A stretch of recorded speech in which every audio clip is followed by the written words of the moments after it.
அண்டம் முழுதும் ஒன்றினுள் அடக்கம். அதுவே ஆனைமுகமெனும் ஓங்கார விளக்கம்.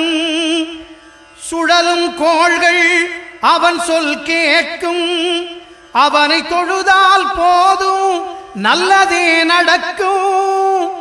ஆனைமுகனை தொழுதால் நவக்கிரகங்களும் மகிழும்.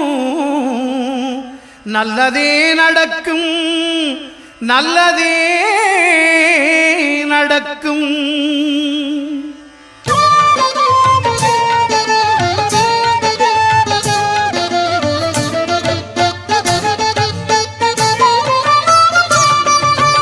ஒன்பது கோளும் ஒன்றாய் காண